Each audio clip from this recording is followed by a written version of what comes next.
Hello. Hi. It's me again. We're back, and we're gonna do the rest of Soaring Beyond. There are, I believe, actually, is it 6 levels left, or is it only 5? I think it's only 5. I was wrong. But that's not the point. That's not the point. The point isn't how many there are left. The point is that we're finishing it. And hopefully we finish. Well, I'm sure we will. I think I'll finish in time to be able to raid Hero and Kyrian when they play Pokemon Colosseum again. Yay! Also, I did go back and get the hidden achievements from here, which were complete the machine gun section without taking damage and defeat the large corrupted without taking damage. The machine gun thing, that was difficult. It was hard. It was rough. But now we can continue with this. Her footsteps. I just want to make sure that I always witness the final scene. We got this one. The starting point is also the end. And a hidden one. Let's get going. Ugh. A red gleam races toward him in his field of vision. The soldier feels his body violently thrown backward before it hits the wall with a thud and helplessly slides down to the ground. He strains to make out his attacker's identity through the thick gun smoke. Futile resistance. That mask. Shit! So it's you, Spikehead! She remains quiet, slowly raising her spear and pointing it at the soldier's head. He immediately falls silent. You're like locusts during harvest, roaring and buzzing with your insufferable noise. Unless I destroy your hope at its very source, you'll keep pushing my limits, time and time again. Veronica, speak. The imprisoned humans have escaped, including the Commandant from Babylonia and Dimitri. The female mechanoid does not answer immediately, instead raising her eyes to survey her surroundings. The once standing buildings have all crumbled to ruins in the riot, while her rage continues to intensify. Did they escape? Or did you let them go? They were being held in the spacecraft docking area. Even with some combat capability, that construct wouldn't be able to breach the gates there. Not to mention that the administrative hall security codes are nearly impossible to crack. You're telling me that they escaped just like that?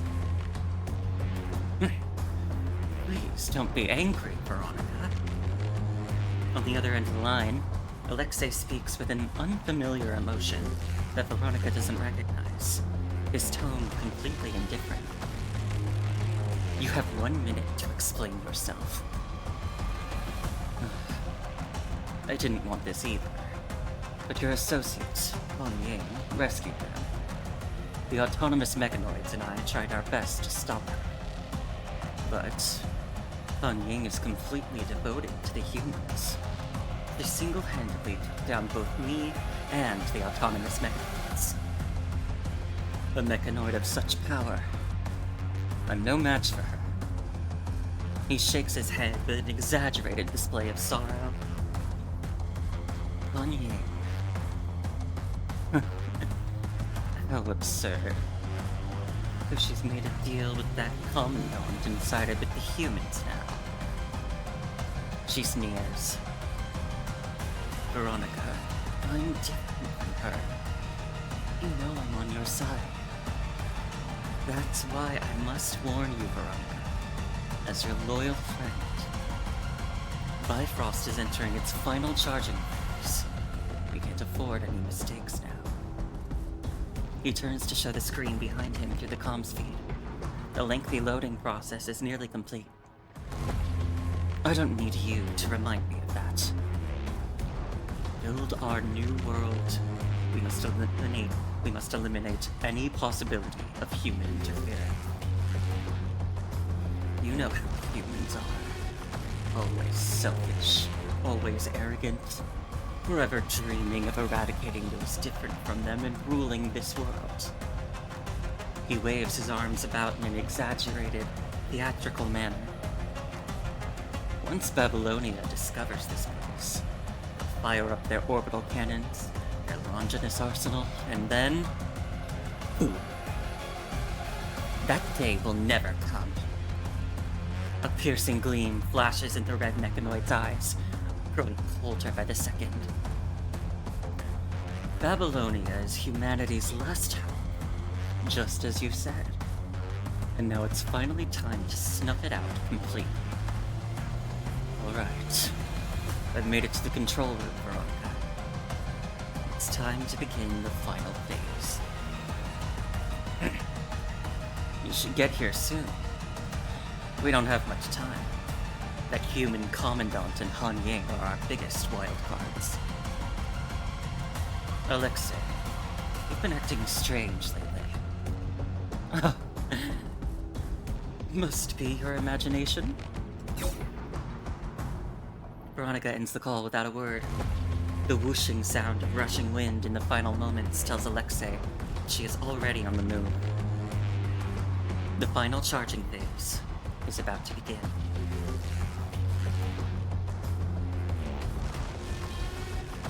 Babylonia. Lowering his gaze, he figures this somewhat serviceable vessel might last a few days longer than the previous one. Once Bifrost is activated, will Babylonia still be able to turn a blind eye to all of this? 2 of our kin. No, 3 of them lost. Can the Church of Machina really keep ignoring this? This is perfect. That future. The one we should have realized. The world we mechanoids should have built. If you are not willing to do it, then I'll forge that future myself. Upon hearing about the recent communication with Babylonia from you, Han Ying furrows her brows. Though they've activated Bifrost. But still, we must stop Veronica. According to the Resistance, if we can't cut off the reactor's power supply, it'll be nearly impossible to stop Bifrost. No, the reactor shouldn't be our only option. Despite the high energy readings, Bifrost still hasn't fully activated. What do you mean, Commandant? It's as if it's waiting for some kind of command. In other words, there's likely a mechanism that can directly shut down Bifrost. Yeah. There might be a trap ahead. You should not put all your eggs in one basket. Let me go. If I encounter Veronica, I might stand a chance against her. After strategizing with you briefly, Han Ying volunteers to stop Veronica, while you and Liv take another route to find Bifrost's potential control room to halt its activation directly. Well then, let's go. Stay safe. I will. Take care of yourselves, too. When this is all over, let's meet at the top of Bifrost. After bidding farewell to you and Liv, Han Ying sets out alone on her journey. Bifrost is just up ahead. That guard who was impersonating Lee ran off in this direction too. Autonomous mechanoid guards patrol the entrance, keeping a vigilant watch on their surroundings.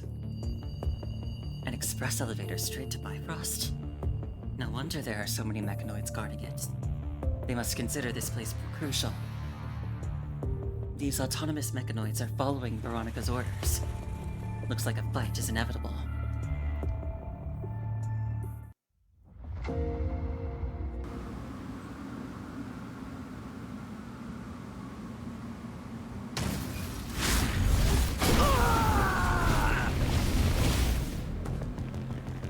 Okay.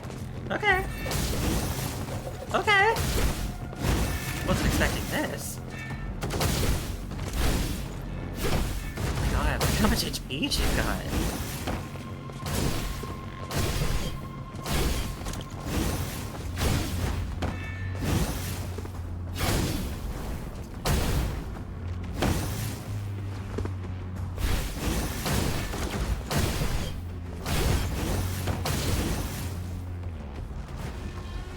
Anying.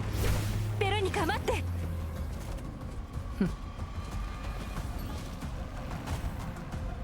間に合わない。もっと早く。I'm just looking. I'm just looking. Just in case. I don't see anything. Hi there. Sorry about this. Everlasting strings. Defeat. The constrained cocoon shatters at the sound of pull. Shattered illusions. まずいわ。これ以上もたもたしていたら。It's weird that I can't turn the camera that way. I'll just assume there's nothing over there.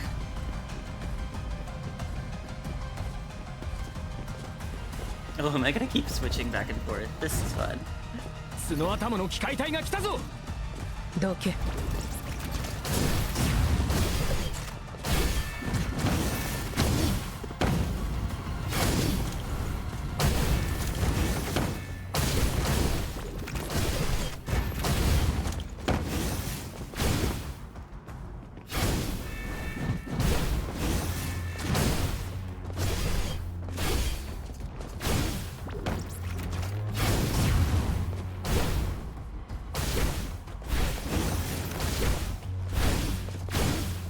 Pretty slow though.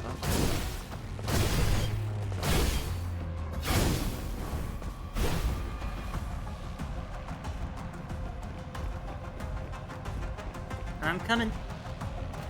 急いで彼らを仕留めればまだ間に合うはず。Shattered illusions.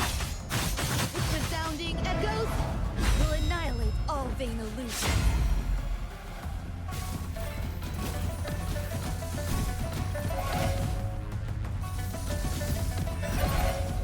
Warring melodies. Beseech. The constrained cocoon shatters at the sound of toll. Shattered illusions.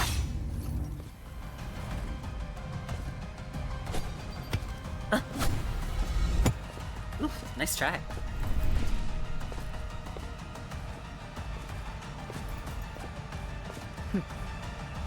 私を止める。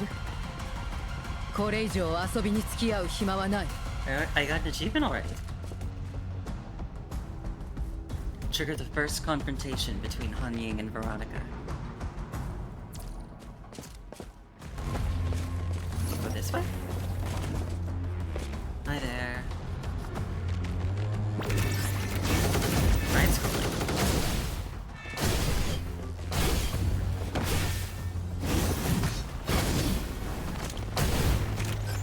Come to think of it, is this the first time I've ever fought, like, actual humans in this game?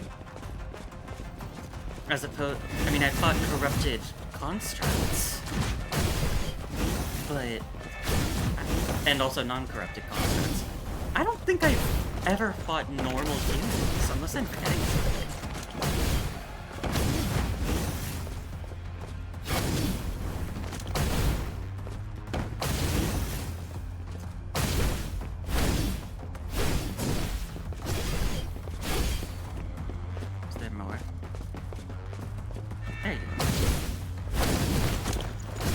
Oh, there's more coming too.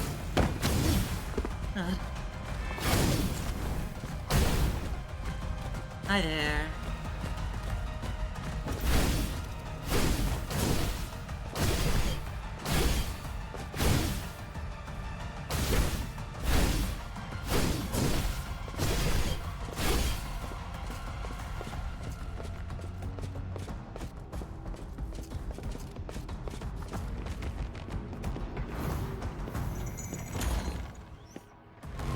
もしベロニカが天国の橋を起動してしまえば、もう覚醒機械と人間の間には二度と平和が訪れない。 And am I in? Yeah, like a lift thingy. Okay. エレベーターが。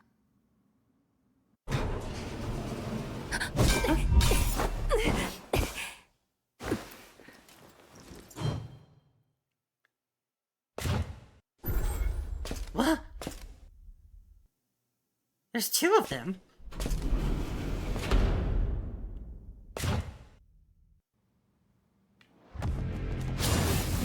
Okay. Phantom. Stilled spring. Stilled spring. Shattered illusions.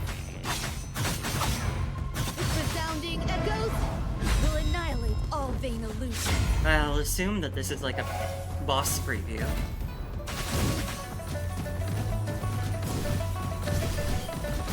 Ah! I must find my rhythm again. Warring melodies, everlasting species.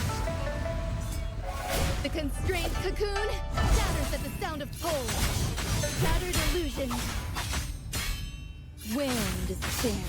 With resounding Oh, did echoes I stun her? will annihilate all vain illusions. Oh, probably from the parries.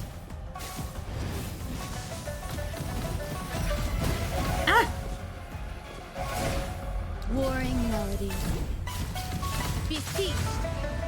The constrained cocoon shatters at the sound of toll. I must find my rhythm again.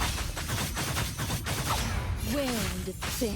With resounding echoes will annihilate all vain illusions. Okay, I got it. 急いで追わなくちゃ。天国の橋を起動させてはいけない。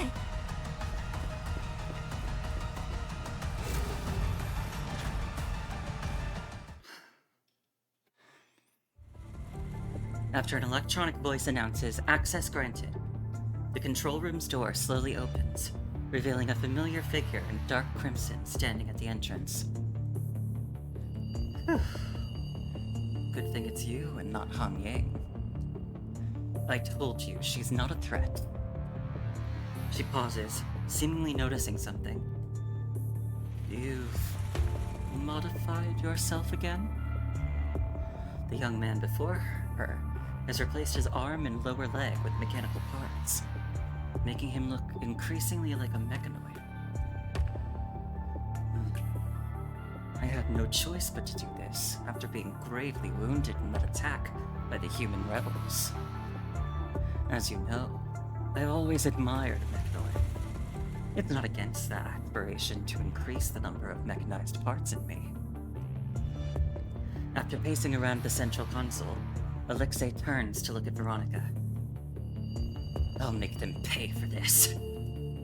But that's not what concerns me. I'm worried that those humans will only escalate things further, eventually threatening our dream.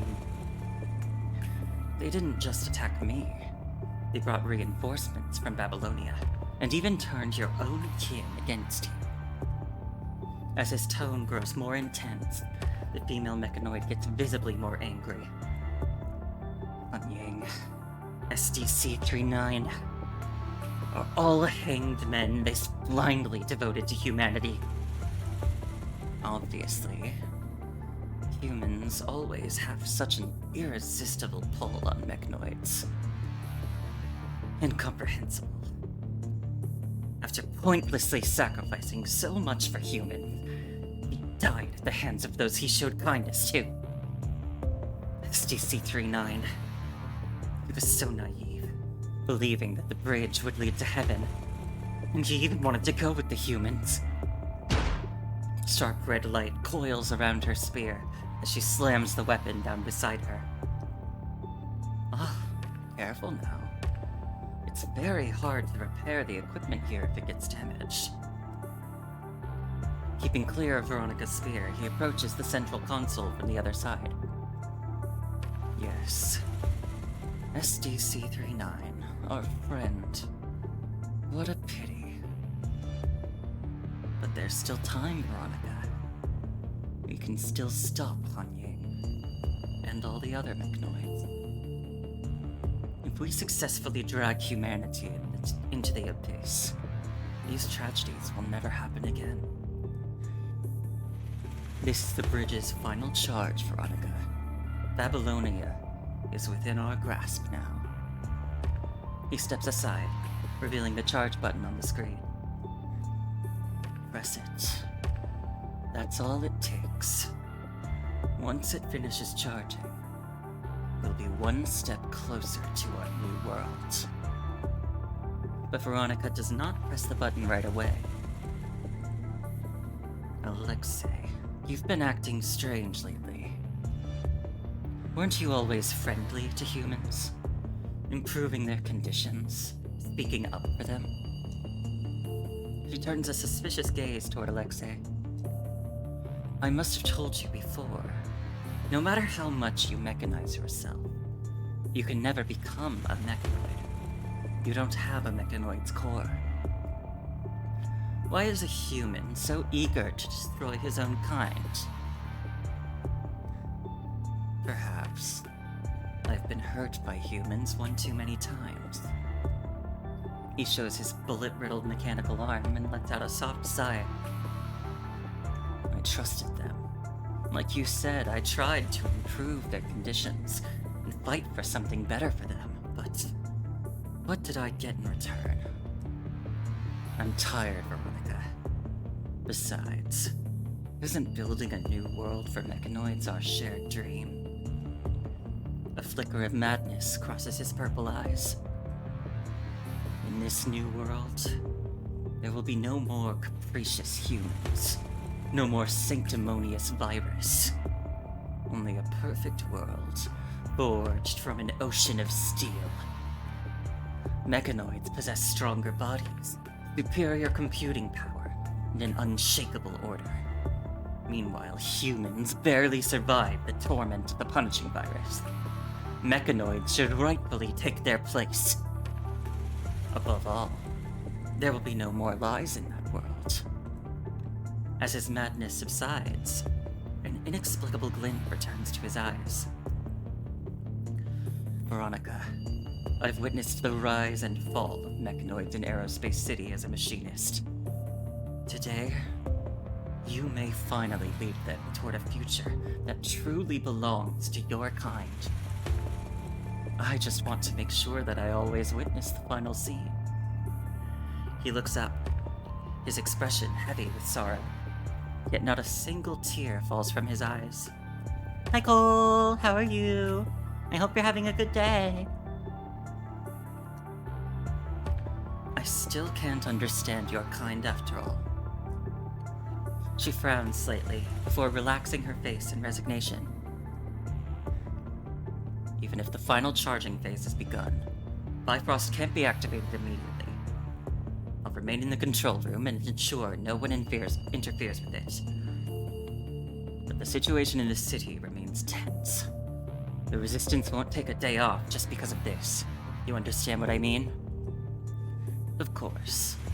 I'll return to command the mechanoids to suppress the Resistance.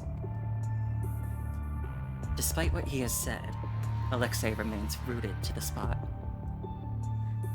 Are you that eager to see me press the button right in front of you? Oh, I just remembered something else. Not wanting to arouse further suspicion from Veronica, Alexei hastily excuses himself and hurries out of the control room. We know what he's up to. We know.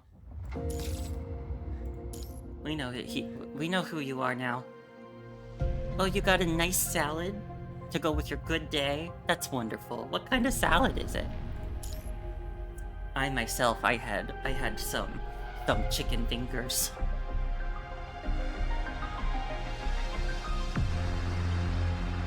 Internal conflict. The fire of bullets and beams flies across the smoky sky. I take a sip of my drink.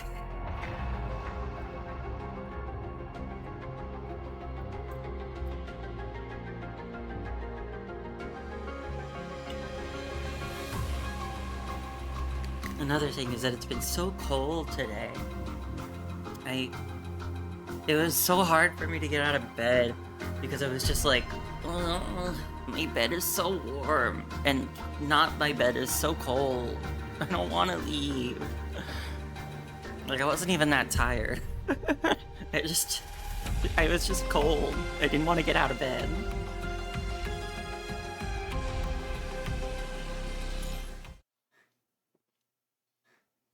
A thin silhouette stands behind the curtain wall, the thick bulletproof panels shielding him from the deafening gunfire outside. Hundreds of meters below him, rows of Mechanoid guards are escorting captured resistance soldiers through the streets. Yeah, bed warmth. I love bed warmth. Gunfire continues to echo through the nearby districts. Before him is the Mechanoid controller rig, entrusted by Veronica. Suppress the resistance is such a vague order. Without a doubt, it gives him far too much room for interpretation. I am death. I am your conqueror. Veni, vidi, vici. Humanity will perish in this war.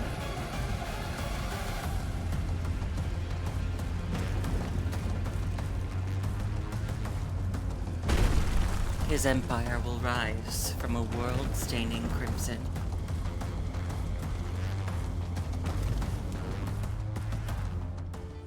With Grey Raven's assistance, the refugees have found temporary shelter in another vacant docking bay.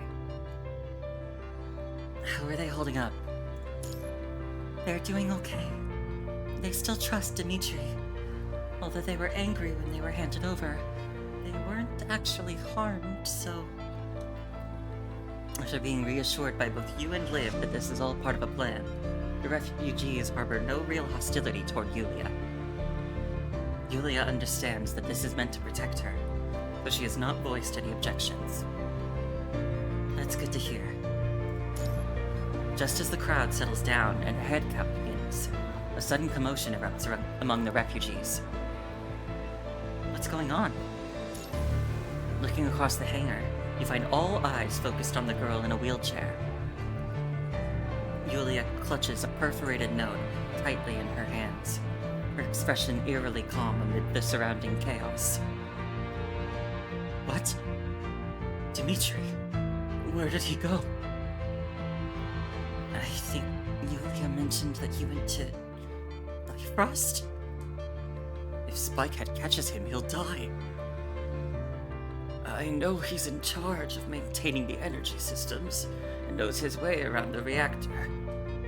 But those mechanoids controlled by Spikehead, they won't care if he's one of their own when they strike. It's got spinach, tomato, cucumber, grilled chicken, olive oil, balsamic vinaigrette, and some sourdough bread croutons. Oh. That sounds nice.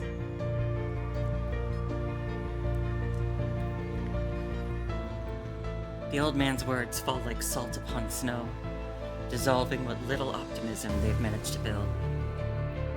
Yulia finally notices the new presence and turns her gaze toward Liv. Dimitri slipped away during the chaos, leaving only this note behind. With feigned composure, she hands the note to Liv. The text is formed by densely arranged tiny holes, a communication method unique to mechanoids. Miss Eula. 39 is an aerospace systems engineer, and my original designated mission since my creation has been to maintain Bifrost's power systems. I'm familiar with the reactor's structure and can withstand the radiation levels from the control core. Our only chance to stop the launch is for me to shut it down. I'm truly sorry for acting on my own without consulting you. My memories can always be backed up. I believe Sage's revelation will awaken me again one day. When that time comes, I'll surely recognize Miss Eula's kindness once again. and I'll return to your side as your companion once more.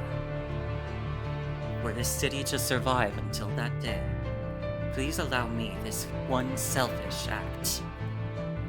Han Ying and the guests from Babylonia will ensure your safety. The brief note brings a heavy silence to the empty hangar. Every street in the city has become a war zone. To approach Bifrost's foundation, the most heavily guarded mechanoid stronghold, and infiltrate the reactor's control core for manual shutdown. It's nothing short of a fool's errand. Han Ying has already headed to Bifrost's main control room.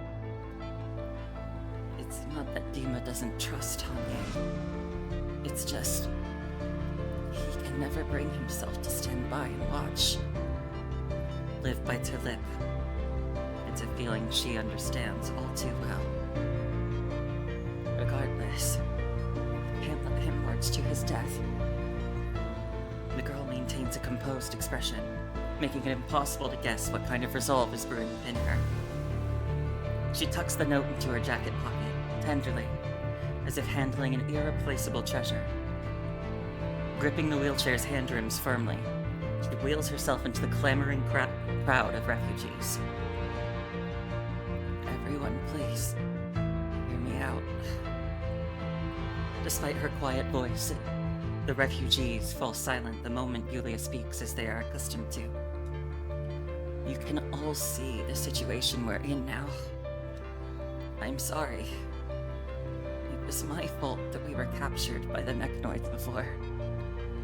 She bows her head deeply from her wheelchair to the refugees. Hey, we all know it was part of the plan. We had it rough for a bit, but everyone made it back safe and sound, didn't we? That's right. If it weren't for Dimitri, who knows how many of us would be standing here? We couldn't just watch while Spikehead wiped his memories and turned him into a vegetable. We can't live with that. Thank you all. Yulia exhales softly and expresses her gratitude to the refugees once again. You've all heard how Han Ying explained the situation outside. Ever since the Resistance attacked Alexei, Veronica has begun rounding up humans throughout the city. It's not just us. They've taken every human in the city. The mechanoids. They're done maintaining even a pretense of peace with humans. But this is our city. The place we've called home all this time. The punishing virus glows red everywhere outside the city. If we leave here, where else can we possibly go? Murmurs of unrest ripple through the crowd of refugees. I won't deny it. I want to help Dima in a different way. But isn't helping Dima also helping ourselves? If we keep living like this, there are only two possible outcomes. Either the mechanoids, who have already destroyed this peaceful facade, drag us to their gallows, or we'll wait for Veronica to activate Bifrost and get blown to bits by Babylonia's orbital cannons. Are you all just going to resign yourselves to death? A distinct click of a weapon being loaded breaks the silence, followed by a second, a third, a fourth. The sound of rounds being chambered pierces through the deathly silence. The refugees have somehow managed to reclaim their confiscated weapons from the defeated mechanoid guards and are now rearming themselves. Their movements may lack the uniformity of the Resistance, but their vigor surpasses that of the soldiers, now reduced to murderous machines fueled by hatred and iron law. Dying like that would be pathetic. Even if we can't fight our way to the reactor, we can still give those crazed metal bastards a run for their money. If Spikehead gets her way, we're good as dead. Hiding in our little corner of the dumping ground, sometimes it feels like we're nothing but parasites. We've done our share of dirty deeds. Every time we'd tell ourselves it was for survival. But if we keep being cowards at a time like this, I swear I'd crawl out of hell and travel to the past just to slap some sense into myself now. As the refugees prepare their equipment, Liv stands nearby, pressing her lips together. I don't know, like I don't want the humans to die, but I also don't want the war to escalate here. Like, yes, defend yourselves, but like, be careful. I feel like I'm witnessing something incredible here. Yeah. Even as a bystander, you can feel their determination burning bright. Humans may be flawed and deceitful at times, but when faced with a common enemy, they can still come together and work as one. Alright then, let's go. Everyone completes their preparations, and Yulia is now armed with a handgun. She also cradles a bulky xenon lamp in her arms, likely equipment acquired from one of the refugees. Maybe when all this is over, we can truly start living again. She puts special emphasis on those last words. Above the discarded steel frames in the dumping ground, the snow-covered buildings during the day, and the automatic floodlights during the night are nowhere to be seen. Streams of bullets and energy beams cut through the smoke-stained sky, while explosions of various sizes bloom like raindrops hitting a pond. Waves of muffled, destructive thunder roll from the distant horizon. The small unit remains unaware that the mechanoids guarding the resistance have completely gone haywire. They have turned their weapons against the humans, inflicting devastating casualties on the prisoners of war who can barely mount a defense. Like a relentless mixer of blood and fire, the battlefield continues to pour its toll into the furnace of futile slaughter. In this endless darkness, no light pierces through. And so the light-bearing maiden begins her own crusade, all for the sake of her companion, who has ventured alone into danger.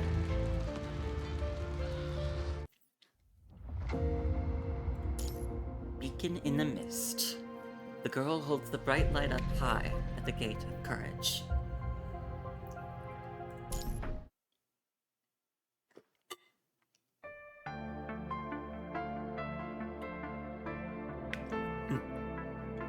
Okay.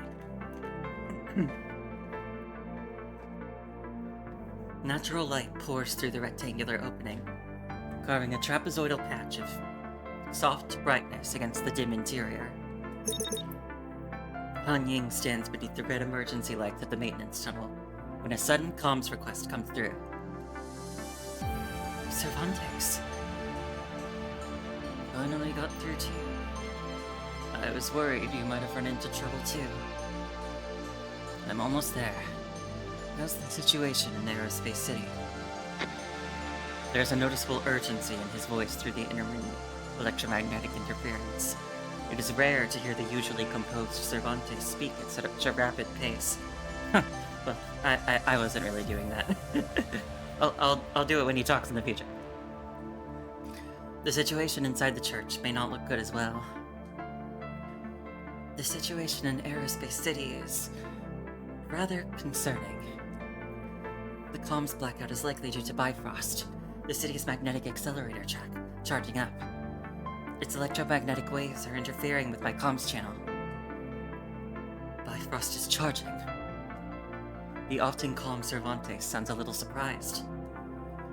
The electromagnetic interference is getting worse, so I'll be brief. Veronica has taken control of the entire city because of the death of the previous hanged man.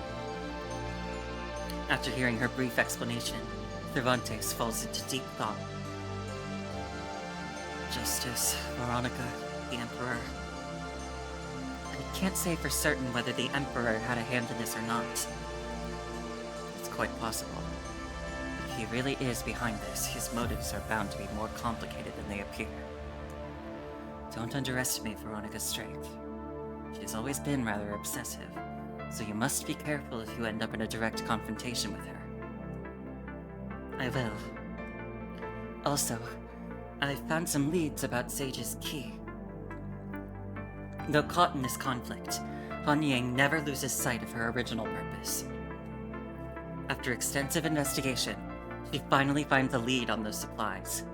The key was transported along with her frame, and with no signals detected elsewhere in the city, it must have been moved to the city's warehouse. That's good to hear. The electromagnetic interference intensifies, causing the comms signal to fluctuate again. Stop Bifrost from launching. Be careful with everything. Understood. The communication cuts off again. Bifrost begins charging up again. Her time is running out. Han Ying strides forward with determination as a sea of dark green ripples through the soft white light behind her. Her robe's trailing hem flows with ethereal grace, each ripple a testament to her nimble elegance. Her silver hairpin serves as a seal, sealing her true feelings beneath a mask of graceful composure. But when her hair comes undone and blade-like dances, the resolve to break free from her bonds transforms into a lethal strike, piercing straight through the heart of the past.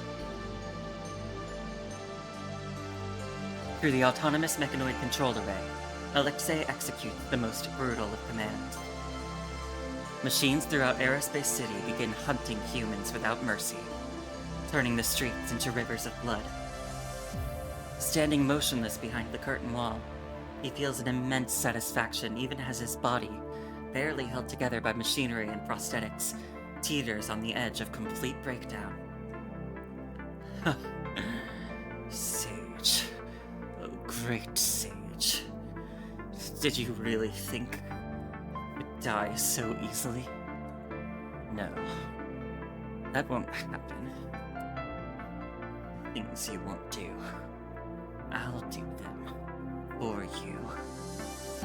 He stares at the streets burning crimson with warfare obsessively.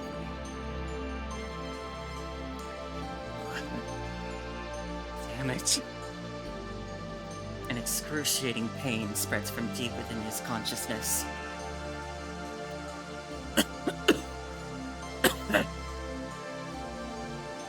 Alexei collapses beside the control array console, desperately pressing his temples. Though securely attached, his mechanical arm no longer responds to his neural signals. Like a broken remote-controlled toy, it twitches and jerks mechanically, repeating meaningless movements. My head... it hurts. Where am I? He looks around, but his memory offers no clue as to how he got here. The deeper he searches, the more frequently blank spaces intrude into his memories. Right. Bifrost. Supporting himself with his right arm, he peers out the window. At the edge of his vision, the massive accelerator track is enveloped in an almost divine corona of electrical arcs. The gunfire and smoke below its towering base seem to belong to another world entirely, a realm of corruption. Veronica...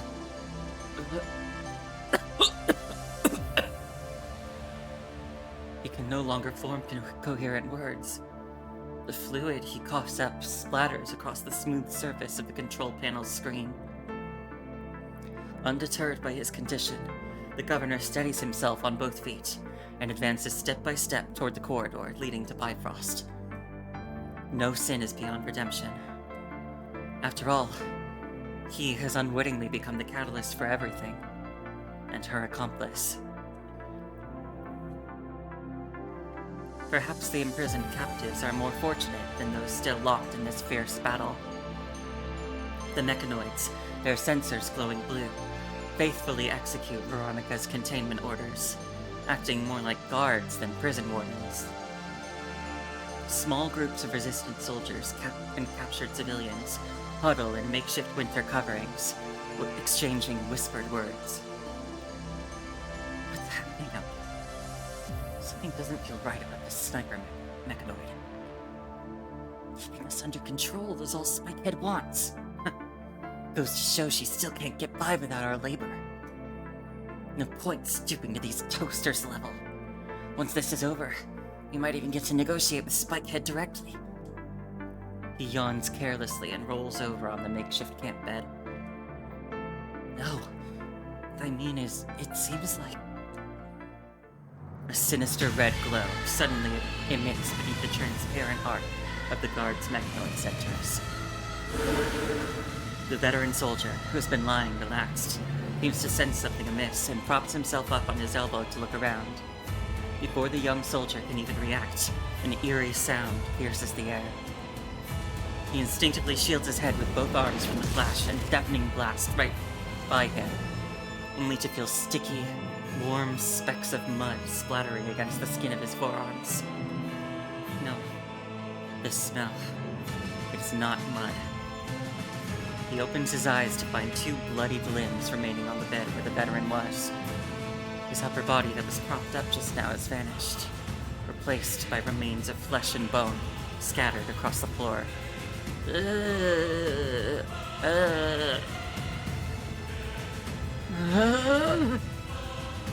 young soldier lets out a blood-curdling scream and instinctively reaches for his holster.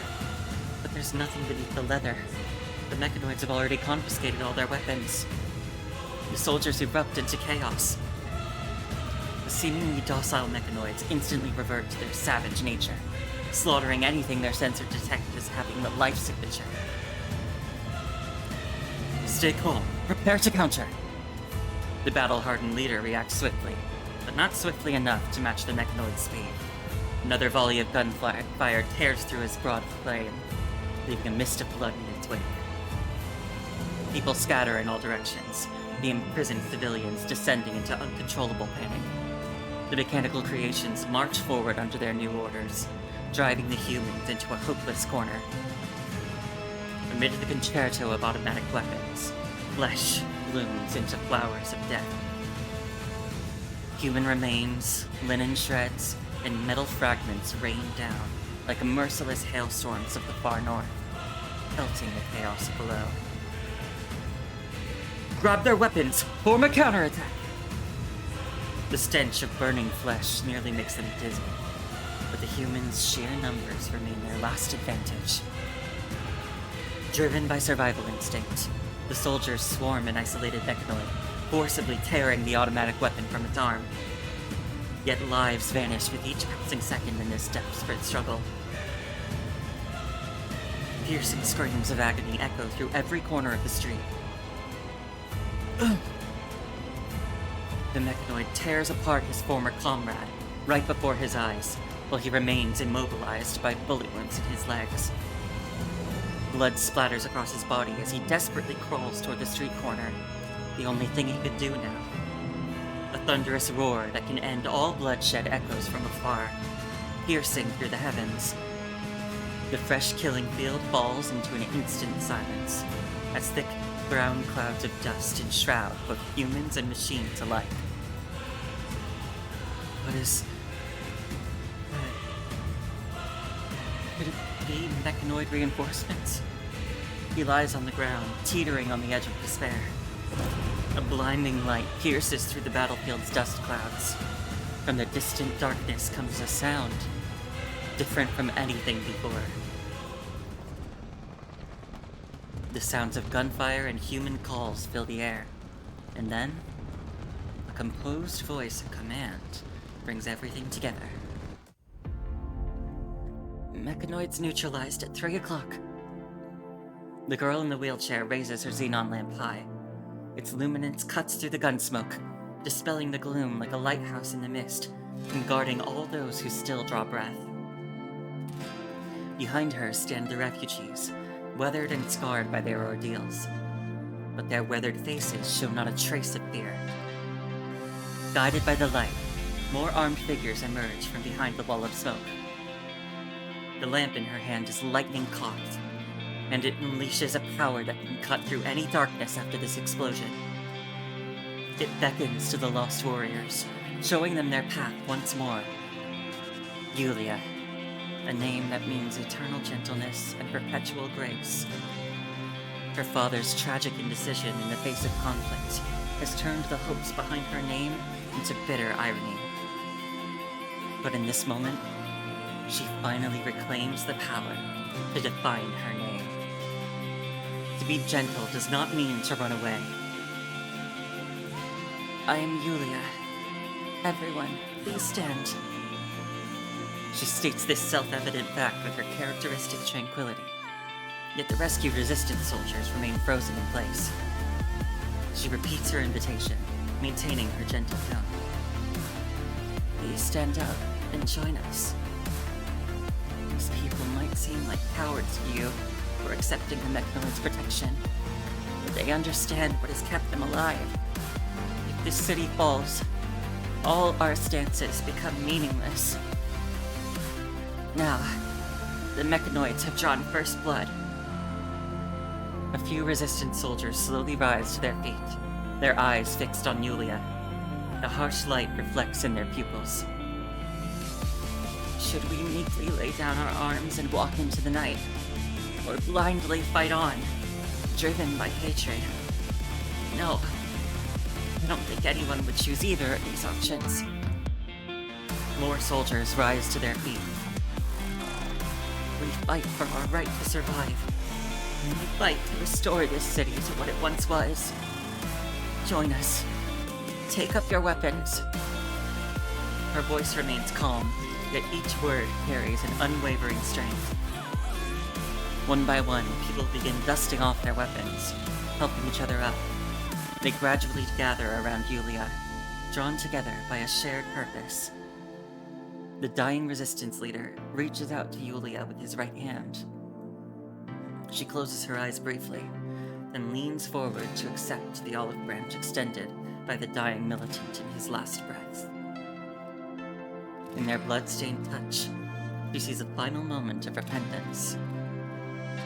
She is Yulia Tereshkova, daughter of Leonid Tereshkov, the research director of the Bifrost Starship Magnetic Accelerator Track project at Tsiolkovsky Aerospace City. Now, she must traverse this endless sea of blood to lead her people to salvation on the other shore. The wheelchair's motor hums to life, its wheels sending subtle vibrations through its frame. Red sensor lights begin to gleam once more through the smoke at the far end of the street. A new army of mechanoids marches toward their position. Yulia turns to the advancing soldiers around her and calls out the words everyone has been waiting to hear. Citizens of Aerospace City, take up arms and survive.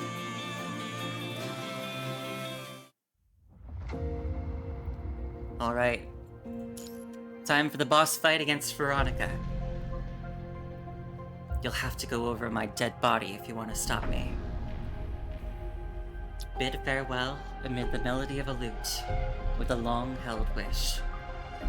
And then there's 3 hidden achievements. So I already looked at these, and these are just challenge related. So I don't necessarily have to do them all, but since it's still pretty early, I might as well challenge myself, try to get them all. But I'll finish the story first, at least. But anyway, it's boss fight time! I'm so excited!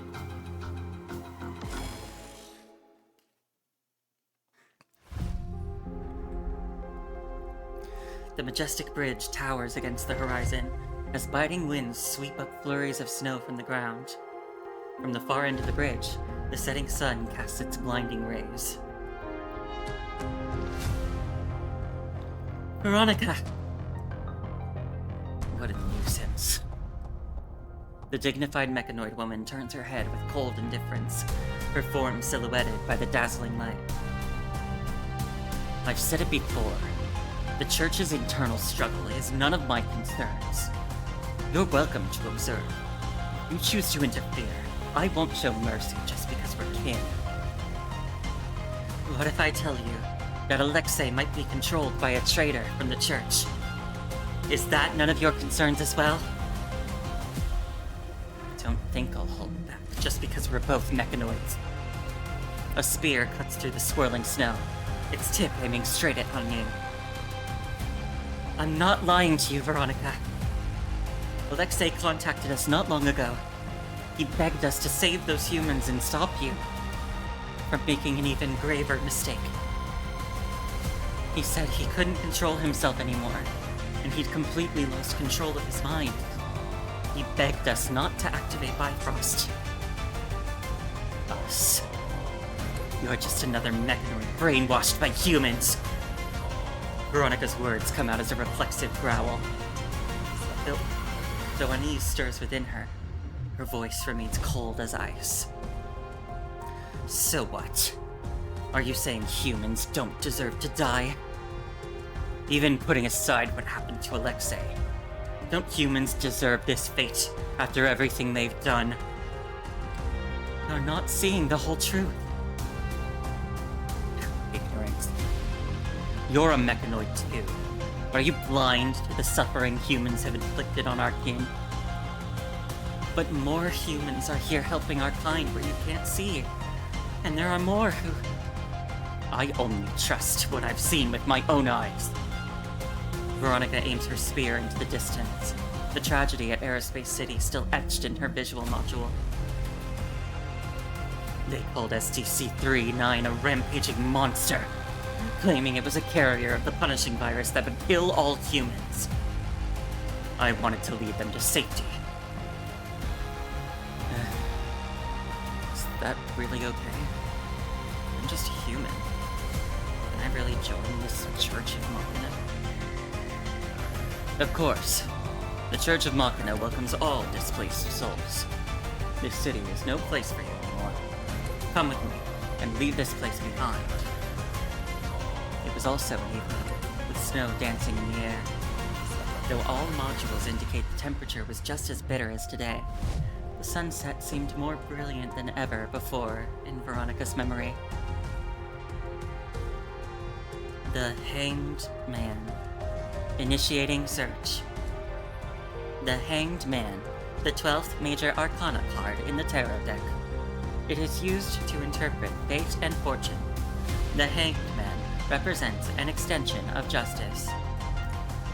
I may not yet understand the meaning of fate, but I'm rather fond of this position. Does this position belong to SDC-39? It is yours. What about me? Is there a position for me as well? You are merely human. There is no seat for you in the Church of Machina. Ah, I see. What a pity. But it's fine. I'm the best mechanical engineer in Aerospace City. I can be of great help to you. But I can't leave yet. Bifrost isn't complete yet. Only when it is finished can humanity and mechanoids journey together to the stars. Humans have started to notice you, STC-39. It's alright. Humans are friendly. Humans are friendly. These were the last words SDC-39, the previous Hanged Man, spoke to me. The next day, humans brutally tore him apart. Those humans were deceived. They tampered with the data reports the humans saw. A faint connection begins to weave through all these events like an invisible thread. It's the Emperor. It has to be the Emperor. The Emperor betrayed the Church. He planned to invade Kowloon when we were integrating with Kowloon's network. And now, he's trying to seize Aerospace City. You still don't understand, Han Yang. Who they are and what they want no longer matters. The fuse is done burning, and war is about to begin. Standing atop Bifrost, Veronica points her spear toward the city below. Open your eyes and see this world for what it truly is, Han Ying. Inside Aerospace City, artillery fire lights up the sky. The mechanoids have been ordered to fight until their last breath. Even those with just one arm left on their frames continue to strike at their opponents. All of this is humanity's doing. Somewhere, humans have breached the defenses. A piercing alarm wails through the sky. Humans fear what they cannot understand. They're afraid that awakened machines will take their place as rulers. They murdered SDC-39 and slaughtered our kin awakened by Sage's murals. And when they saw my power, they cowered in fear and sent forth that so-called supervisor to die. Foolish, absurd, driven only by ignorant, destructive desires. This is the humanity you protect, the humanity you trust. But many of our mechanoid kin have also perished meaninglessly in this endless cycle of bloodshed. She speaks softly. Veronica unusually hesitates for a moment. I have preserved all their memory in it. When the battle ends and mechanoids rise to supremacy, I will transfer them all into better vessels. All these sacrifices are worth it. Even I can die for this fight. As long as we can create a world for mechanoids, everything is worth the price. I will activate Bifrost and launch the Vanguard fleet through it to seize air superiority. The skies don't belong to humans alone. Once we get inside Babylonia. But if that's the case, what difference is there between mechanoids and these destructive humans? Han Ying gazes sadly at the enraged Veronica. She understands Veronica's anger. Being fellow mechanoids treated this way fills her with rage too. But to blame humanity as a whole for the wrongdoings of a few, how would such mechanoids be any different from humans, who label all mechanoids as infected? Besides, those researchers who executed SDC-39 were likely deceived by the Emperor. Stop this, Veronica. Bifrost shouldn't be activated for this. It can carry hope toward the stars and stand as a beacon in the far north, but it should never become the starting point of an even greater war. There's nothing left to say. Though I never imagined my weapon would one day be pointed at my own. You wish to stop me, Han Ying? You'll have to step over my body. Whew, okay, let's go. この決断だけは誰にも邪魔させない。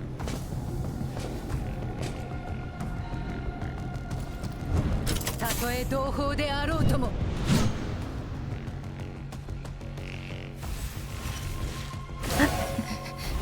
I must find my rhythm again. Ah!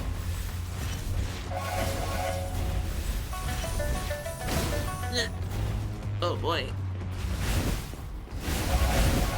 I'm already taking a ton of hits. Defeat the constrained cocoon shatters at the sound of toll. I must find my rhythm again. 予想通り。どけ。 Where in despair? Its resounding echoes will annihilate all vain illusions. Warring not またか。無駄だ。 the constrained cocoon shatters at the sound of toll. 通さない。裁きの時だ。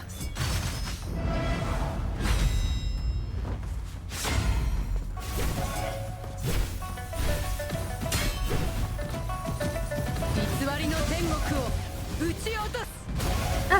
Warring melodies. どけ。 Be Gotcha. 審判を。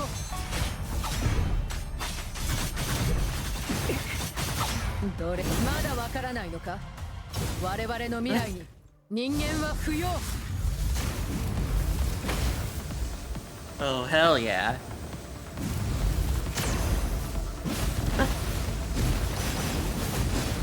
Still spring. 人間は終わりだ Wind, spin, still the spring. 未来を譲らない無意味な慈悲また手加減をしているのか Still the spring. I must find my rhythm again. Wind, spin. 人間は終わりだ Wind, spin. ではこっちの番だ Oh, that was cool.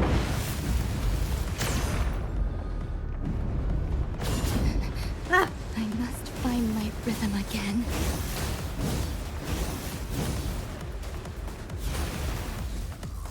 人間は終わりだ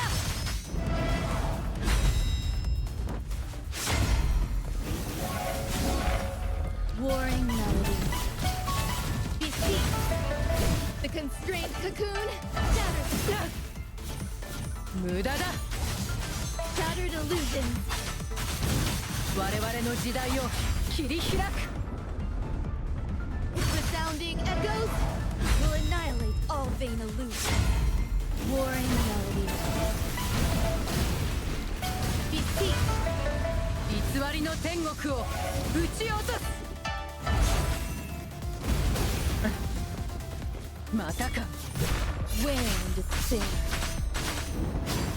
Shattered illusions.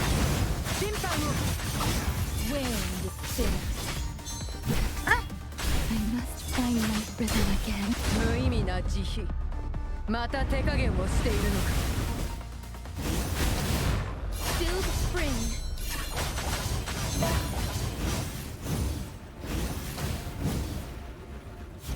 Wind spin.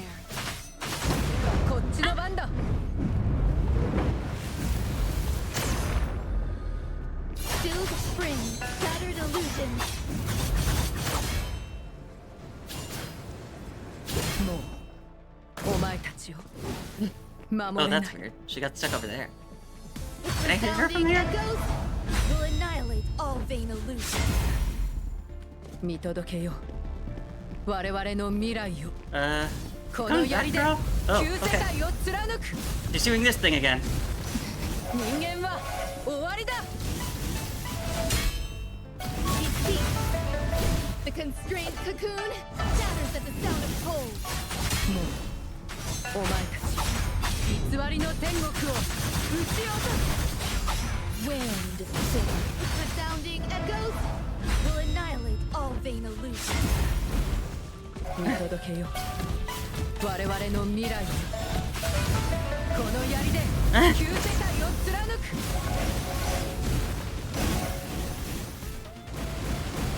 審判を The constrained cocoon shatters at the sound of cold. Ah! 偽りの天国を撃ち落とす Ugh.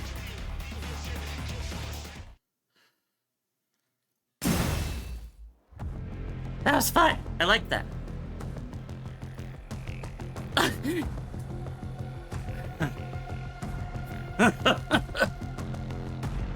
Alexei. As Veronica falls in defeat, she staggers backward, losing her balance. Instead of Alexei supporting arms behind her, what awaits her is Veronica. I was wondering if they had a like a sprite of hugging with her hair down. Ah, she looks so pretty. Han Ying springs up, using her hairpin to push Alexei back in one fluid motion.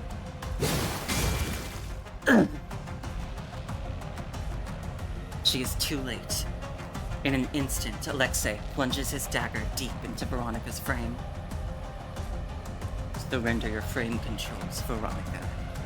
Justice. Alexei's once composed face twists into a grimace as he calmly grips the dagger. I once looked forward to being amazed by you, but now I see you're just too weak. But it's fine. I'll take your place, lead the mechanoids, and create a world where only mechanoids exist. In his mind, he is already envisioning a grand, majestic world of mechanoids. A blueprint now lying within his reach. A world of mechanoids. And he can't be. Veronica struggles to prop herself up, staring in disbelief at the figure before her.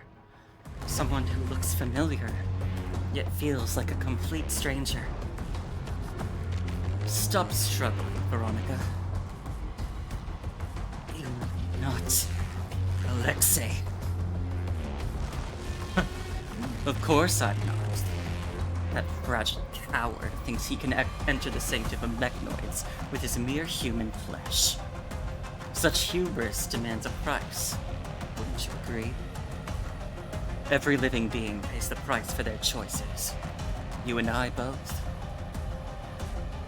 Didn't you say it yourself? That everything could be sacrificed for our mechanoid kin? No.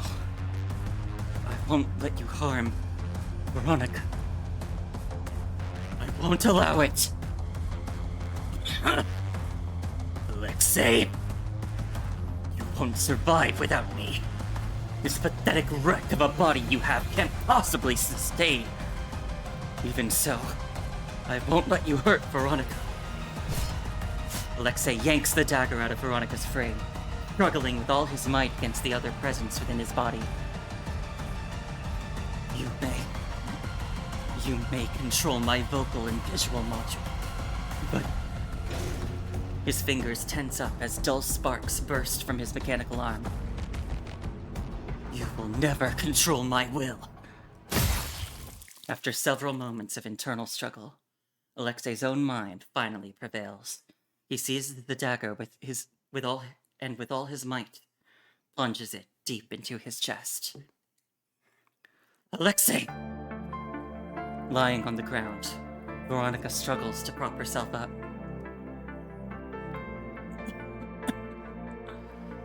I'm sorry, Veronica. With his battered mechanical body, Alexei crawls slowly toward Veronica. Why? I'm sorry. I can't control my body anymore. The one who calls himself the Emperor. His mind is like a digital ghost, controlling every mechanical part of me.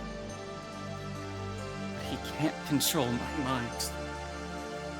My mind has always been human.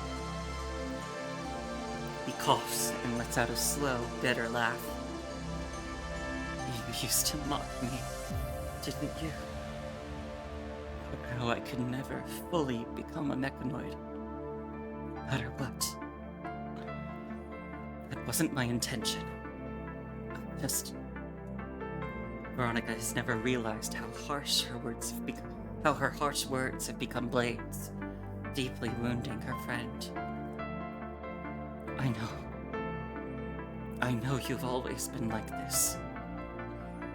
Alexei speaks slowly, his gaze fixed on Veronica as if trying to engrave every detail of her appearance into his visual module. I'm sorry, Veronica. Please, stop Bifrost and end this war.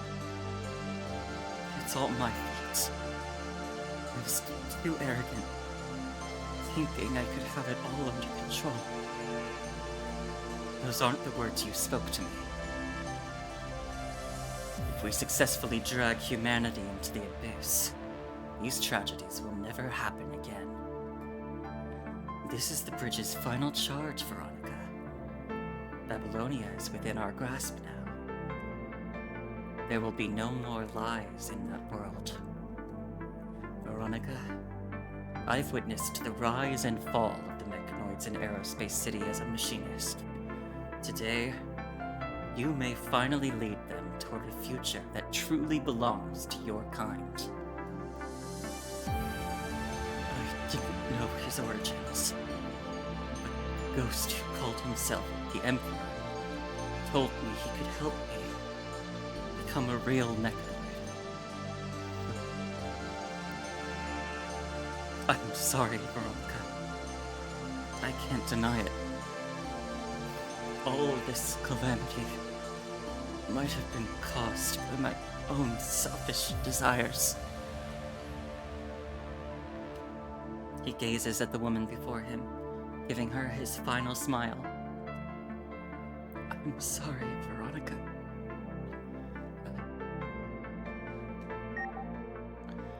The damaged mechanical parts emit quiet beeps as Alexei's expression freezes in place, his unfinished words cut short. The female mechanoid silently struggles to her feet, using her spear to support herself. Veronica. Take it. She tosses a memory unit to Han Ying. Connect the key to Bifrost's central control system, and it will cease its activation sequence. Your wounds. That's not where my core is. My core is somewhere else. As the dagger pierces her shell, she notices something strange. The blade, originally aiming at her frame's core, was twisted in an unusual direction. Perhaps Alexei had already begun fighting the Emperor for control over his body since then. Go. Shut down Bifrost before I change my mind. She stands before Alexei's broken body, silent as a gravestone.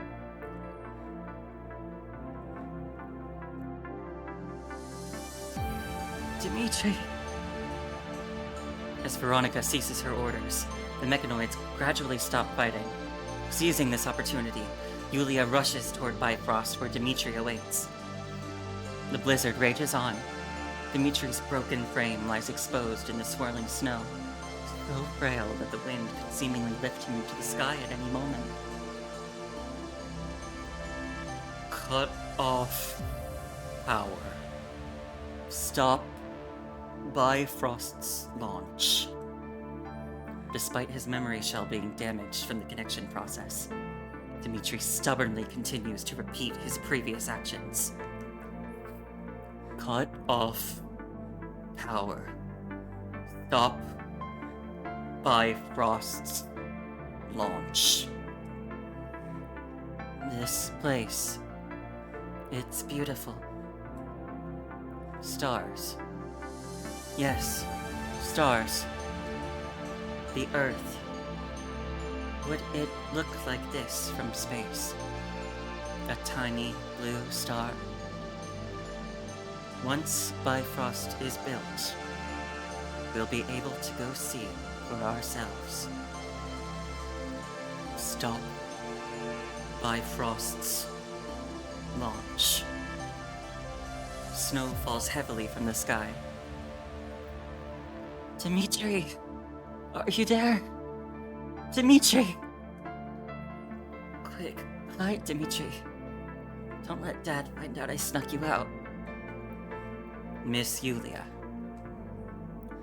This goes against Dad and the others' new rules. They said all abnormal mechanoids must be eliminated, and that you're one of them. But why would Dima be an abnormal mechanoid? I've never thought Dima was abnormal. Dima is my friend, and always greets me whenever we meet. On Bifrost, the young girl propped herself up in her wheelchair, playfully imitating mechanoid movements. I don't understand why things have suddenly changed like this. So many mechanoids are gone now. 39 who worked on Bifrost, Val who guarded the city gate, and... why did things turn out like this? We all live in Aerospace City together. So why can't we be... family?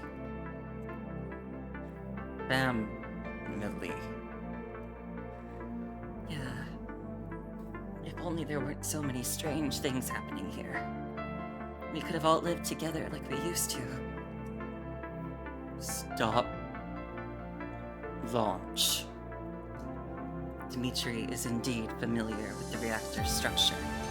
Just as he mentioned, having practiced the shutdown procedure numerous times before.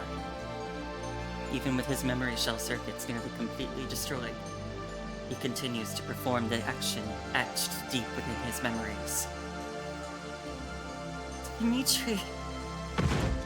The girl tumbles from her wheelchair and, with every ounce of her strength left, daggers into the howling blizzard. Eula.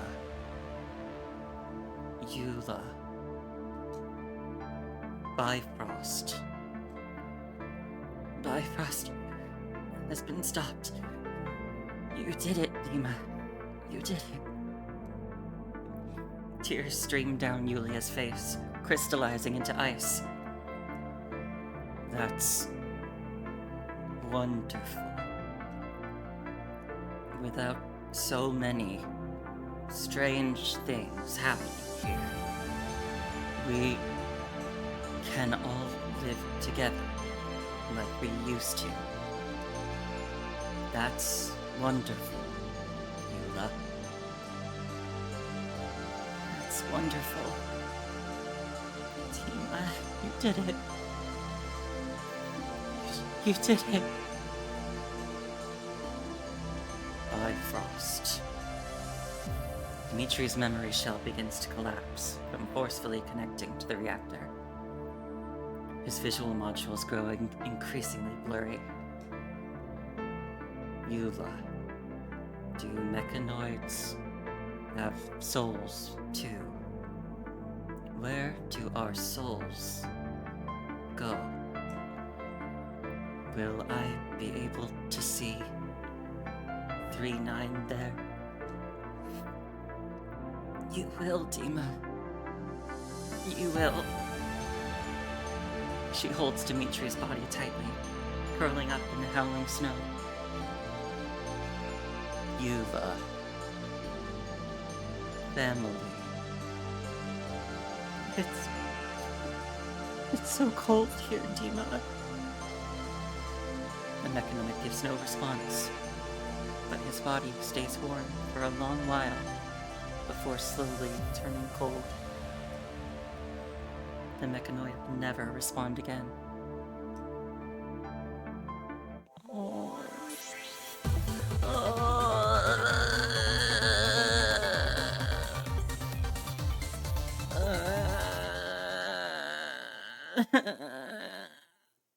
Oh man. Oh man. That got me a bit. I swear.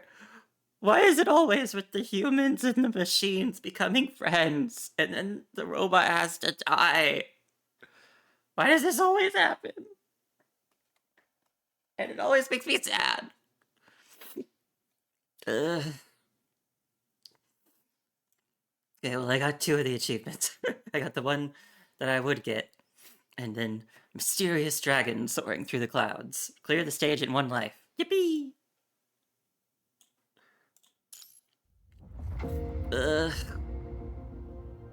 Okay. I need some tissues. I've had Dimitri for 1 day, and I'm already so sad that he's dead.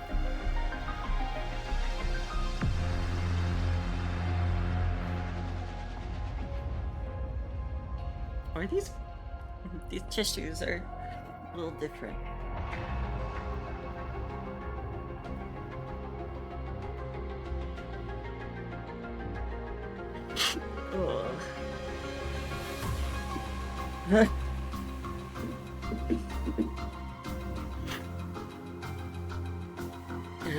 Okay. Sorry. Now that I've taken a moment to compose myself. We got one more chapter to get through before the story's done. Buried among stars. Earth is small, blue, and looks so lonely. 皇帝の他のかけらを見つけ出して殺してやる。アレクセイのためでしょうか。いいえ、皇帝が我が同胞を殺したから。次に会う時も私たちは変わらず敵であるかもしれない。だが同胞として最後に忠告してやる。人間と機械体は同じ世界で暮らせるわけがない。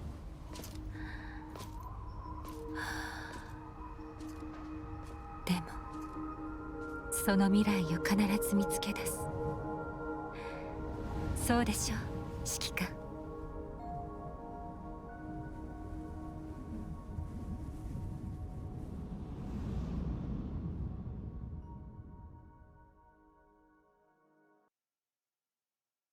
Thanks for the head pat, Cole.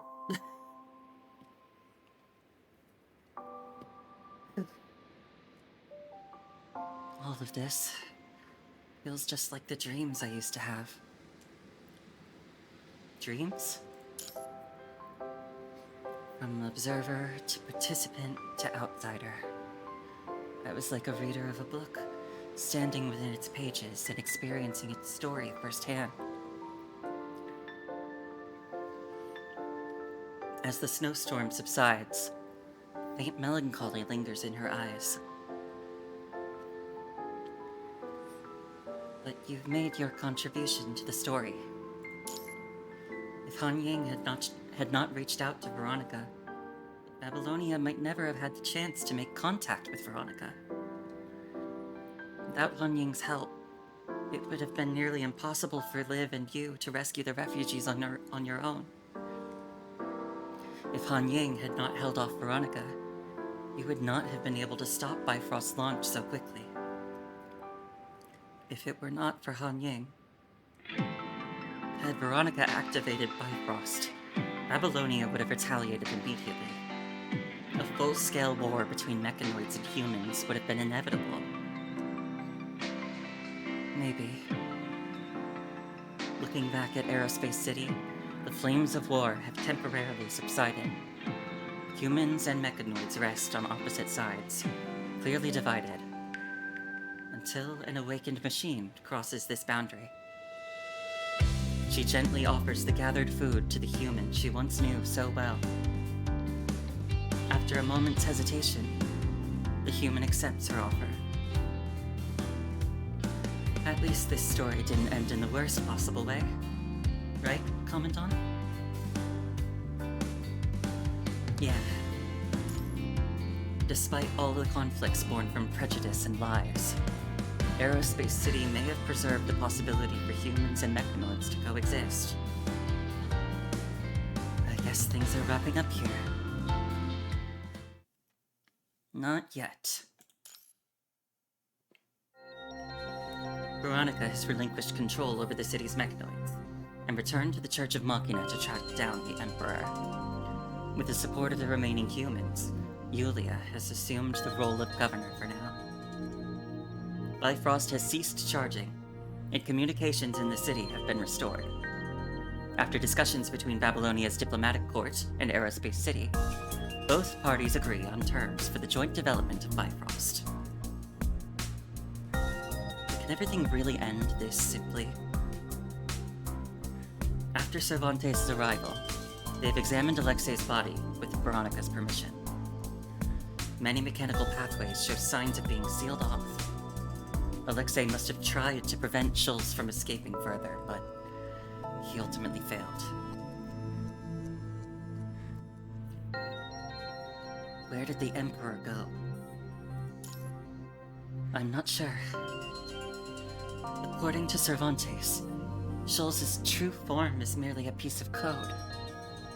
If he doesn't show himself, it might be nearly impossible to track him down.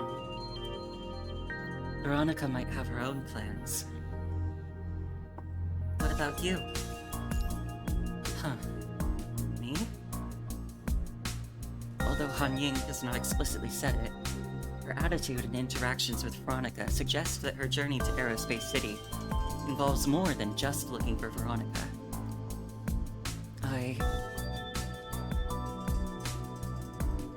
Certain circumstances, is it? Seeing Han Ying's hesitation, you're about to change the subject to avoid making her uncomfortable, when a mechanoid with curly hair appears from behind Bifrost. The church is discussed internally. In agreed that we can reveal our existence to the Grey Raven Commandant. Sage has personally vouched for the Grey Raven Commandant's trustworthiness. Besides, even if we didn't tell the humans, they would likely have deduced this from the information they already have.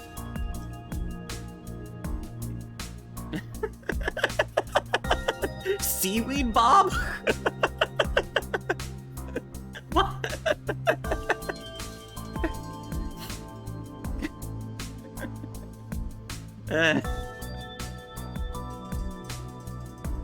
Cervantes? I'm okay. Although you have never met him in sorry, I want to try to do the other one in like a serious voice. Seaweed Bob?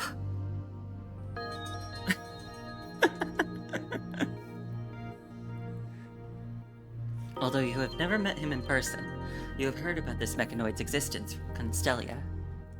Hello, Grey Raven Commandant. I am Cervantes, Power from the Church of Machina. The white-haired mechanoid offers a cordial smile. Hello, I'm Luke Aurora. Is this meant to be a formal diplomatic invitation? No, this is purely out of necessity. Due to certain arrangements made by Sage, we must inform you of some information in advance.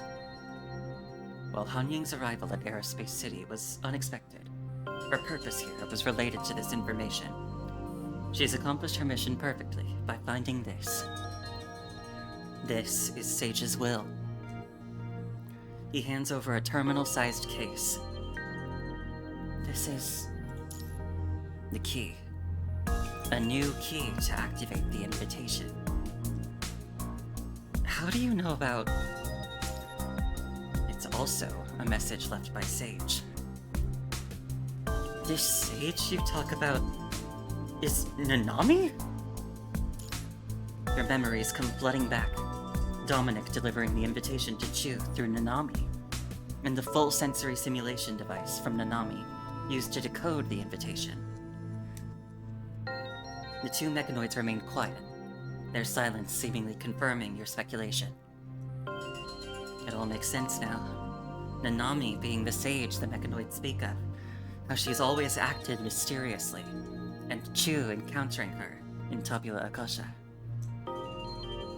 I apologize, but I have other matters to attend to. Once I've finished explaining everything to you, I'll have to take my leave. The white-haired mechanoid interrupts your thought. Sage informed me that this key is merely a replica due to certain circumstances. While it remains functional, it does have its limitations. What kind of limitations? I apologize, but I don't know any more about it. Sage only mentioned that this might be the last resort. The last resort. The invitation. Password correct. Access granted. As this different response echoes, a blinding light fills your vision. The data cube decrypts with the brief password, revealing a letter composed of data streams. We did not intend to leave this letter in such a mysterious manner, but we had to ensure it would be opened by the right person at the right time. This is a forcibly replicated invitation, and thus, we must ask once more, what is the current status of the Hetero Tower? While the interface displays the question, there is no space provided for an answer. A waterfall of data streams past, seemingly locking on to certain information, before flickering and returning to stillness. Understood. What is the status of the contamination pneumatics? What is the current status of Babylonia? Just like the questions you have faced before. Understood. This world now has met all the conditions to use the key. Please note that once the key is used to activate the invitation will lose its authority to turn the invitee into Dominic. With an activated invitation, you will be able to enter and utilize the Hetero Tower. if necessary, it can also be used to destroy and retrieve the tower's core. Enter the Hetero Tower? Please note that destroying the tower's core will have severe consequences. This should only be used as a last resort. I understand. An overwhelming amount of information is processed rapidly through your mind. Its original form was, well, not very portable, but Xavier helped compress it down to this size. Sage mentioned that modifications would require installing an interface compatible with standard terminals. She seemed to prefer the original design, but she still allowed Xavier to make changes for human use. I'll take my leave then. Please keep the matters concerning the Church of Machina between as few humans as possible. The Church of Machina has no intention of opposing humanity at this time. With a courteous bow, Cervantes departs from Bifrost.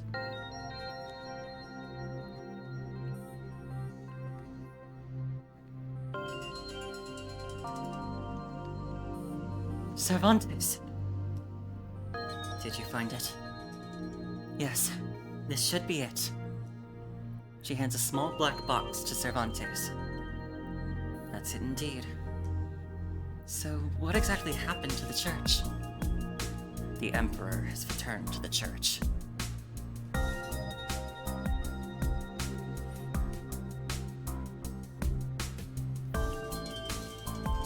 Have you located where it is?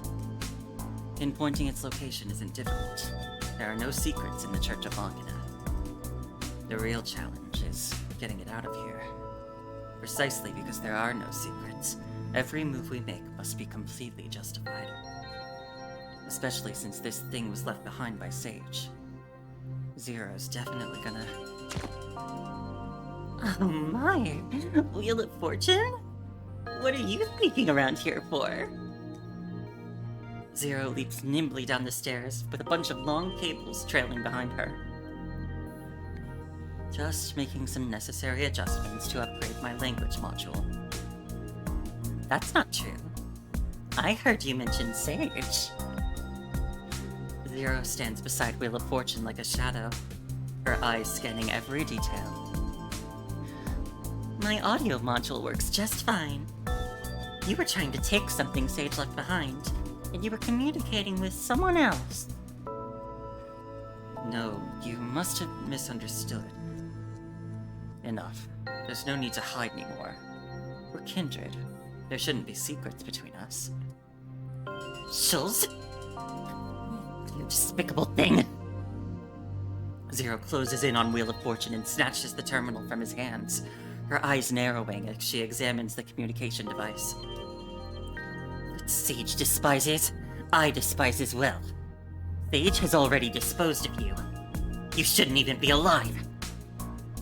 While fending off Wheel of Fortune's attempts to grab the device, Zero frantically searches for a way to erase its data.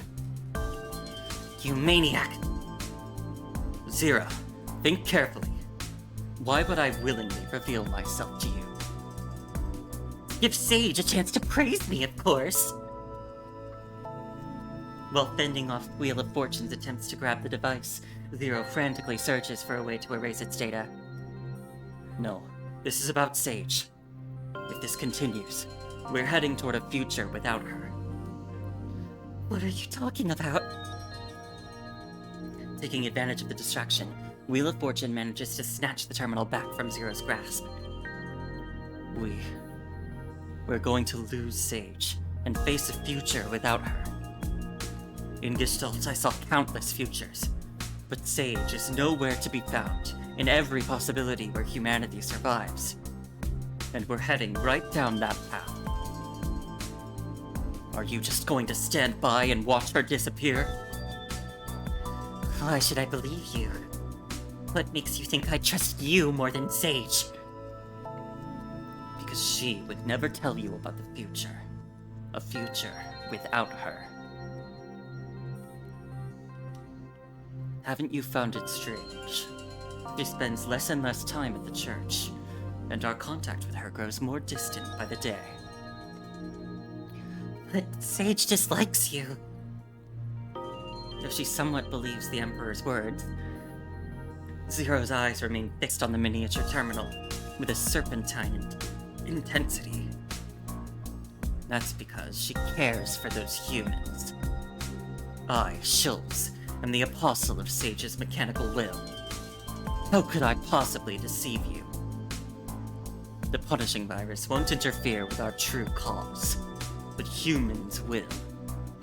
She would rather sacrifice herself to save those humans. Once we eliminate those humans, we can present to Sage the true world. What are you trying to do? Simple enough. Just upload the code from this terminal into the Grey Tower. Then, you can leave everything else to me. Only when Sage briefly returned did Zero finally reveal everything. As her punishment, she will be confined to the Church of Machina for some time.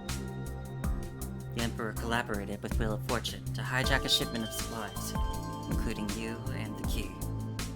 The Emperor must have been in contact with Veronica beforehand to arrange the delivery here. But she claimed she had nothing to do with the internal struggle of the Church.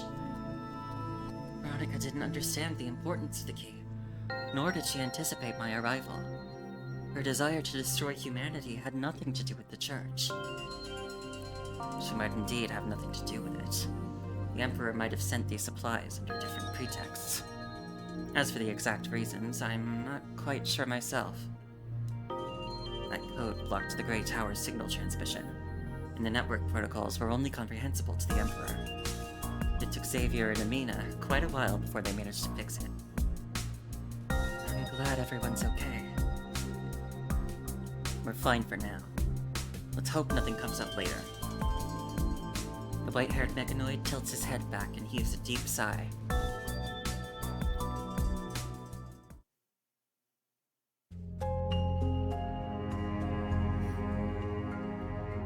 From this vantage point, the once gleaming skyline is now obscured by scaffolding and construction equipment, its former splendor hidden behind a maze of steel frames.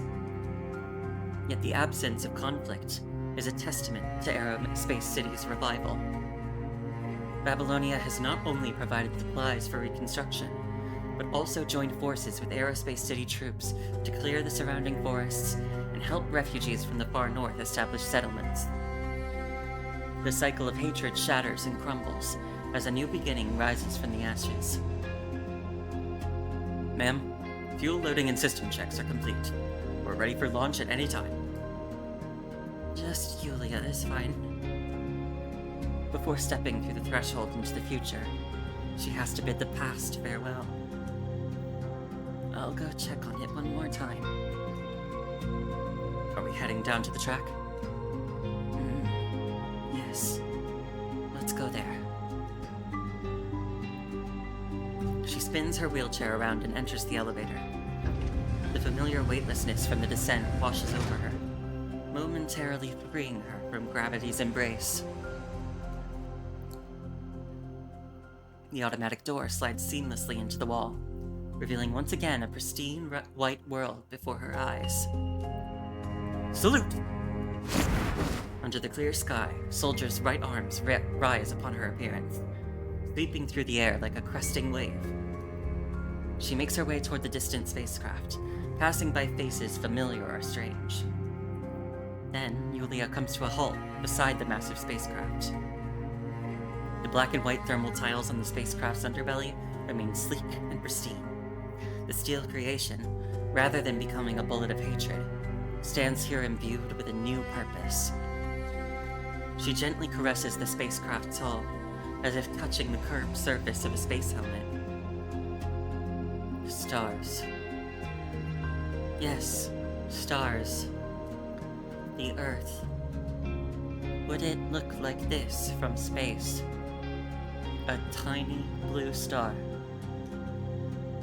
One day, we'll all make our way there. Closer to Sage, to the distant shore untouched by strife. Toward the starry sky, seeking the answers that belong to us. Yuva, do mechanoids have souls too? Where do our souls go? Will I be able to see 3-9 there? You will, Dima. You will. When Yulia comes to her senses, traces of tears have already streaked down her cheeks. Inside the space shuttle's cabin lie the remains of fallen humans and mechanoids. But the shadows have subsided above the clouds. When darkness fades, dawn always arrives as promised. She gently removes her hand from the metal hull and maneuvers her wheelchair back to a safe distance. Let them begin their journey. With the sharp crack of engine ignition, the shuttle's auxiliary launch pods begin emitting orange-yellow flames. Shards of thin ice dance amidst the flowing flames of the liquid rocket engines, drifting downward with the pull of gravity, transforming this funeral into a spectacular curtain call. Goodbye, Dima. Perhaps she will never truly be ready to accept this farewell, but they will meet again, someday. The massive vessel soars upward, drawing everyone's gaze into the sky. Yulia watches as the shuttle climbs into the vast heavens. The winter sun catches the edge of her vision, causing her eyes to close like curtains. Perhaps it is the tears welling up again. Her vision grows increasingly blurry. The steel vessel gradually becomes a tiny, brilliant speck of light. Then, it vanishes into the depths of the cloudless void. The girl in the wheelchair lingers at the edge of the track. Below, the city sprawls out beneath her feet, each building reaching toward the celestial dome, a reflection of past dreams among the stars. She gently closes her eyes.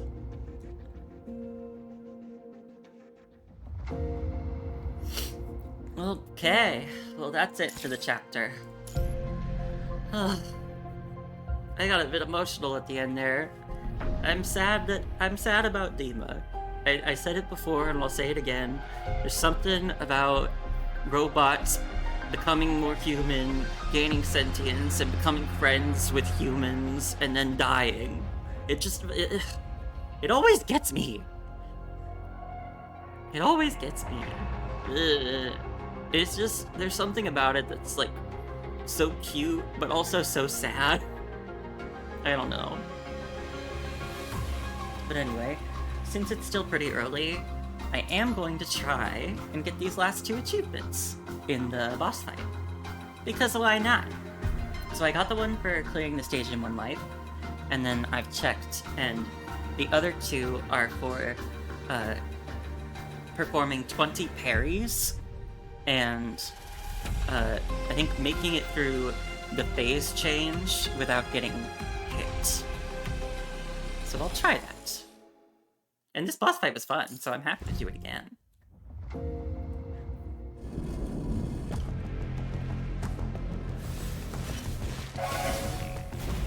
Everlasting warring melody. I must find my rhythm again. Warring beseech. The constrained cocoon shatters at the sound of toll. Stilled spring, shattered illusions. Wailing despair. Mudada. Yeah.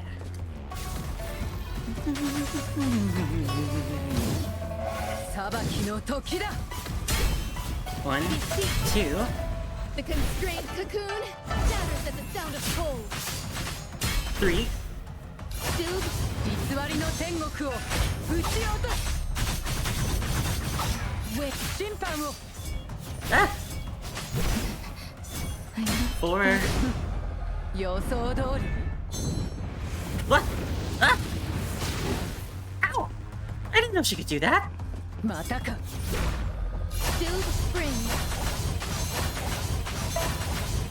審判を Wail of despair. どれだけ止められてもまだわからないのか Okay, face change. 我々 We're の here. 未来に人間は不要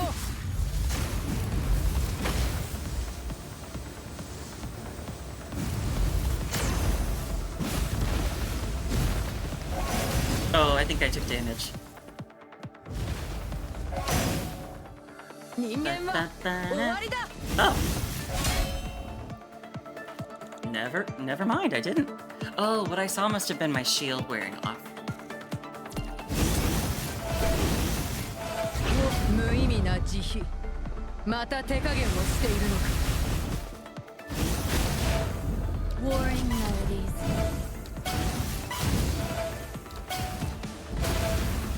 Beseech. Now I need to get 20 parries. 人間は終わりだ Still the spring. I should probably stay in this form since it's gonna be easier to parry, I think, Find my with all these quick attacks. shattered illusions. ではこっちの番だ Ah! I can parry that? 人間は終わりだ Shattered illusion. Wail and despair. Still the spring. 未来を譲らない I don't want to deal too much damage to her too quickly. 我々の時代を切り開く Still the spring. I must find my rhythm again. 審判を Shattered illusions. Wail and despair. 無駄だ Still the spring. 我々の時代を切り開く I must find my rhythm again. Still the spring. 偽りの天国を撃ち落とす審判を Wail and despair. I must find my rhythm again. 人間は終わりだ Gotcha.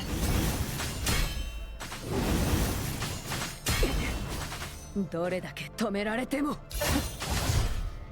Shattered illusions. 未来を譲らない Huh? この槍で旧世界を貫く Ow! I must find my rhythm again. 審判を Still the spring. There we go. Still 偽りの天国を Now I can defeat her as I 撃ち落と wish. す人間は終わりだ wail and despair. Its resounding echoes will annihilate all vain illusions. Oh, I didn't even mean to parry her with that. 守れないこの槍で旧世界を貫く審判を Beseech. I must find my rhythm again. The constrained cocoon shatters at the sound of toll. 偽りの天国を撃ち落とす Wail and despair. Its resounding echoes will annihilate all vain illusions. Wait, where'd she go? I missed her. 人間は終わりだ見届けよ我々の未来にこの槍で旧世界を貫く人間は終わりだ The constrained cocoon shatters at the sound of toll. Yay, we did it.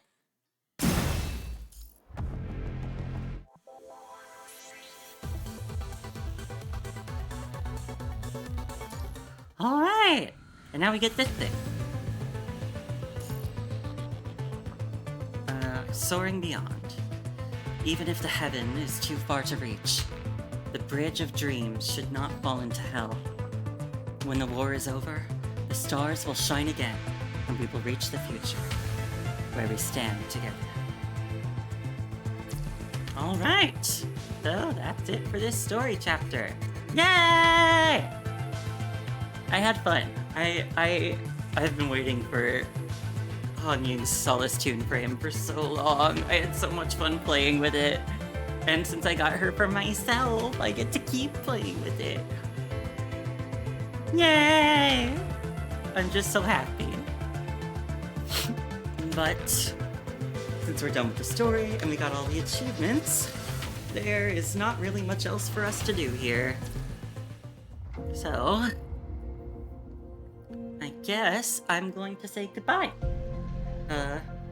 You know, Kieran and Kiro are playing together. They're playing Marvel Rivals, and they also wanted to play, they wanted to play alongside, their viewers. If, assuming that people have Marvel Rivals. Which, maybe they do. Maybe I don't have Marvel Rivals, so I'm not gonna play. But, that could be fun, playing with, viewers. I think they're gonna be having a fun time, probably. So yeah, let's go raid them. Okie dokie. And I guess I'll also just say thanks for coming again. I hope you had a good time. I did. And again, just thanks for giving me your time. And yeah, I hope you have a nice night. And I'll see you next time. I'm not sure exactly when I'll stream next. I do want to stream Hades again soon. I had planned to this past week, but there just wasn't a good day for it. So hopefully this coming week I'll be able to. But until then, I'll see you next time. Bye, have a good night.